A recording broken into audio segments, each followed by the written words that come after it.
Hi, friends. Today I want to share a new story with you. I hope you enjoy it. I knew something was wrong as soon as they didn't say Micah's name. Everyone in the living room was laughing, opening gifts, and tossing ribbons like they were at a party. The fireplace was warm, Christmas music played softly, and the floor was covered with wrapping paper. It was meant to be a perfect day, our first Christmas back home after everything that had happened. My son sat quietly on the edge of the couch. He had a small gift on his lap and bright eyes full of hope. He smiled at every person who got a present, waiting for his turn. But it never came. I watched as Uncle Darren passed out shiny boxes to my cousins. Belle squealed when she opened her designer purse and held it up like it was a trophy. Uncle Darren laughed loudly when my brother got fancy fishing gear. Everyone had something, except Micah. Then, loud enough for all to hear, Uncle Darren laughed and said, "Kids like him shouldn't expect anything. Life's hard. Better he learns it now." I couldn't breathe. My face got hot with shame and anger. Before I could say anything, Belle, my cousin, who's never worked a day in her life, leaned toward her boyfriend and whispered, "She's raising a little loser." I was shocked, like someone had slapped me. I wanted to grab Micah and leave. I wanted to scream, to stand up for him. But when I looked at my sweet 9-year-old boy, he smiled. It was a soft, real smile, not angry, not sad, just strong. Then he stood up. He gently placed his gift on the table, walked to his backpack, and slowly unzipped it. Everyone stopped and stared, maybe thinking he would cry or throw a fit. But Micah's voice was calm and steady, too mature for someone his age. "It's okay," he said. "I actually brought a gift for all of you." The room went completely quiet. This Christmas was supposed to be special. After my divorce, and the hard court fights and lonely nights, I thought Christmas would fix things. Coming back home to Cedar Hollow, even with its gossip and old memories, felt like a fresh start. Grandma Nina had promised a big gathering. Grandpa Frank said he'd bring out the old sleds. Uncle Darren even called and said it would be nice to have everyone together. I believed it.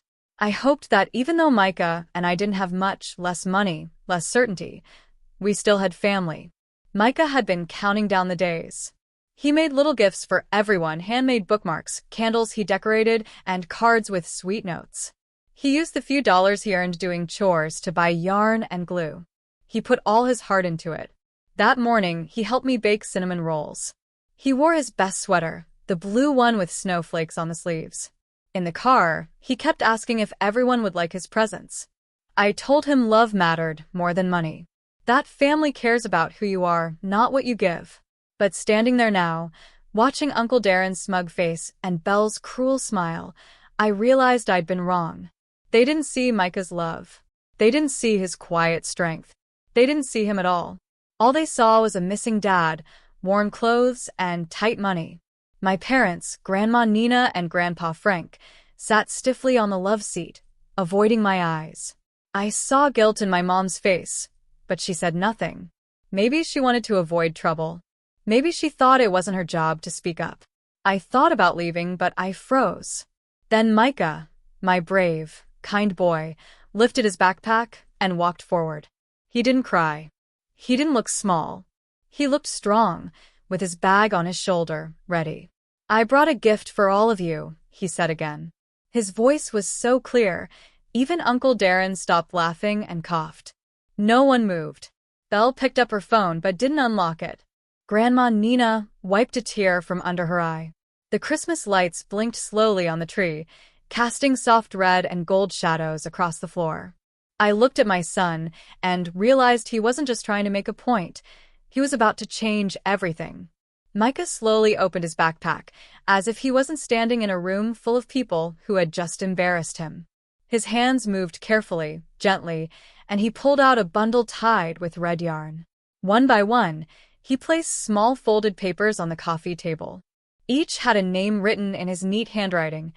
Uncle Darren, Cousin Belle, Aunt Linda, Grandma Nina, Grandpa Frank, even mine. My throat tightened. What was he doing? The mood in the room shifted. Everything felt heavy. No one laughed now. Belle squirmed in her seat and twisted her shiny bracelet. Uncle Darren cleared his throat, maybe thinking Micah was going to say sorry or make a silly speech. But Micah didn't do either. He was giving them his gifts, simple, handmade, full of heart, just like he had planned all along. "I wanted to make something special," Micah said. His voice was soft but clear. "Because Christmas is about giving. Not just things you buy. It's about saying something real." For a moment, no one moved. Aunt Linda leaned in, curious. Grandpa Frank looked over at Grandma Nina, who still hadn't wiped the tear running down her cheek. Uncle Darren finally reached for his letter. He pulled the yarn off quickly and opened the paper. As he read, the confident smile faded from his face. At first, I worried Micah might have written something harsh, but then I saw Uncle Darren's face shift. Not to anger, but to something like shame. His fingers shook a little as he held the note. Then, one by one, the others opened theirs. Belle ripped hers open with a dramatic sigh, still acting like this was some silly joke. I watched her face as she read. Her smirk faded. Her cheeks turned red. She shut her lips tightly, like she was trying not to cry. Micah had written to her, "I hope you find real friends who like you for your heart, not for your stuff. You deserve people who care about who you are inside."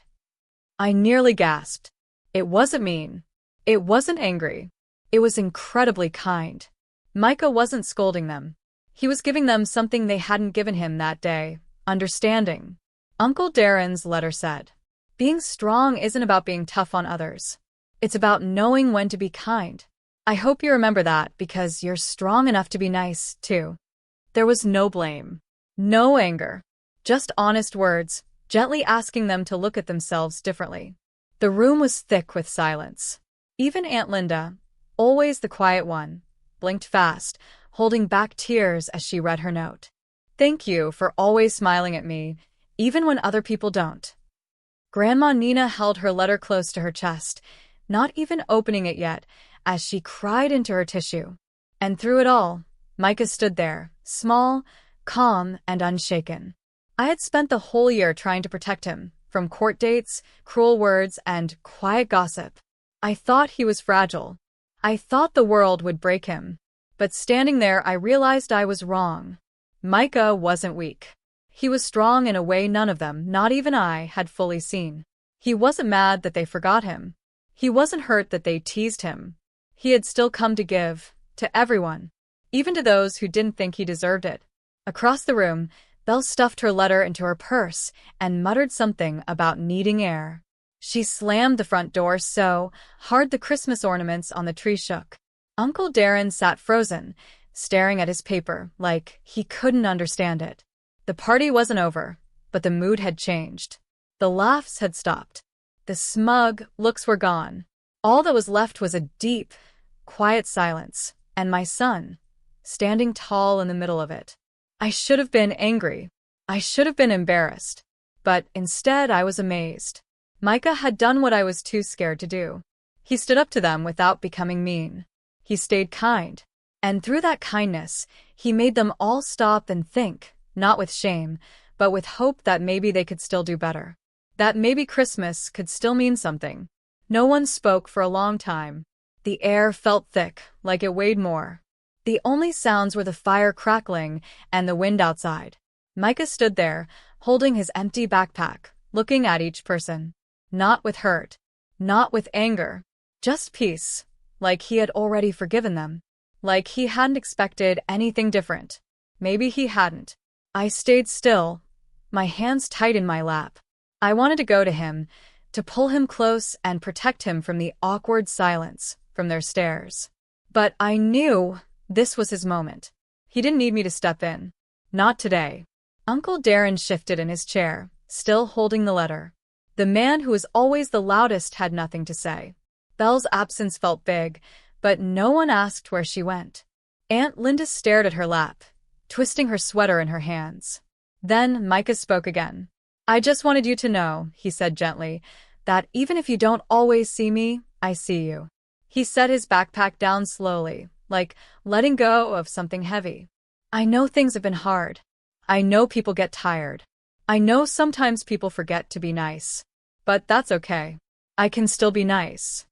I can still be someone you'll be proud of. He looked right at Uncle Darren, not to challenge him, but with honest hope. Micah had made his choice long before this moment. He had chosen to be better, not because it was easy, not because it was fair, but because he knew something most grown-ups forget. Being good isn't about who deserves it. It's about who you choose to be. That's when I realized the true gift wasn't the letters. It wasn't even the act of giving. It was the decision, Micah's decision, to stay kind in a world that hadn't been kind to him, to stay soft when life tried to make him hard, to keep loving, even when he didn't get love back. I blinked fast to stop the tears. I didn't want to cry in front of them, not for this. Micah looked at me, and I smiled, pouring every bit of love and pride into that one look. He nodded, like he understood all the things I didn't say. Finally, Grandma Nina moved. She reached out and took Micah's hand in hers, squeezing it so hard her knuckles turned white. Grandma Nina pulled him into a hug, whispering something that made him break into that big, happy grin I adore. Slowly, everyone else began to move again. Grandpa Frank cleared his throat and stood up to refill his coffee, his hands trembling as he poured.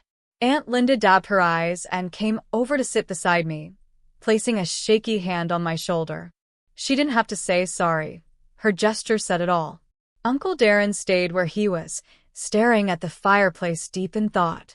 I saw a flicker of regret cross his face. Maybe he wanted to apologize, but words didn't come. It didn't matter. This moment wasn't about him anymore.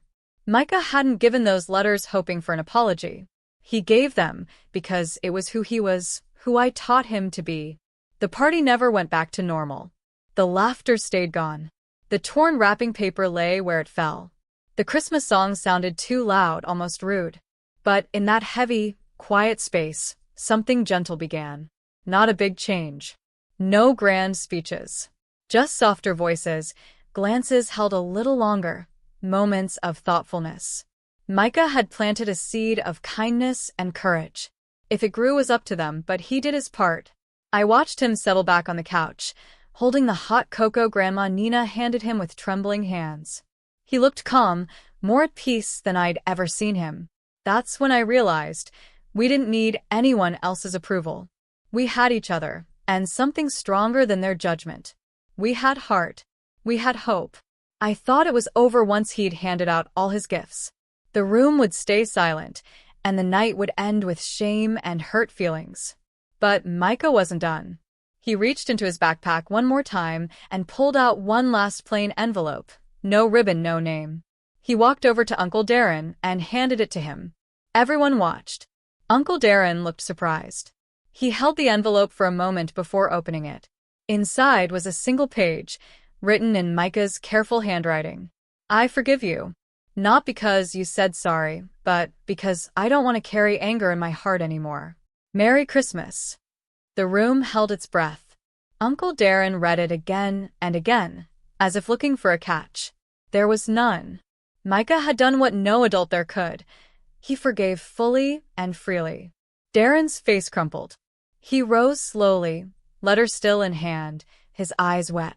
He shuffled to the door, boots scraping the carpet. His hand trembled on the doorknob. I'm sorry, he said, his voice cracking. It wasn't loud, but it was real. Micah nodded once, calm, steady. Darren stepped outside into the cold night. The door clicked shut, and only the wind answered. Inside, we sat stunned. My throat tightened, part relief, part awe. Micah climbed back onto the couch, wrapping his small hands around his cocoa like it was just another Christmas. But nothing was the same. He hadn't stomped off or yelled. He ended the party with something no store-bought gift could match: unconditional forgiveness. In that, he forced everyone to see who they were and who they could be. For the first time, I didn't feel small under their eyes. I didn't feel I had to hide or shrink. Micah had shattered their polished image of family with something real, and they didn't know what to do. Slowly, soft conversation started again, quiet, honest. Aunt Linda asked to see his drawings. Grandma Nina passed him more marshmallows for his cocoa. Grandpa Frank gave me a look, half apology, half pride, and I nodded, accepting it. The magic of that night wasn't in the lights or the gifts. It was in a 9-year-old boy showing grown-ups what real strength means. Not the strength to fight, but the strength to forgive. Watching Micah there, his feet swinging, cocoa mustache on his lip, I knew I'd carry this lesson forever. He hadn't just changed the party. He'd changed me, too.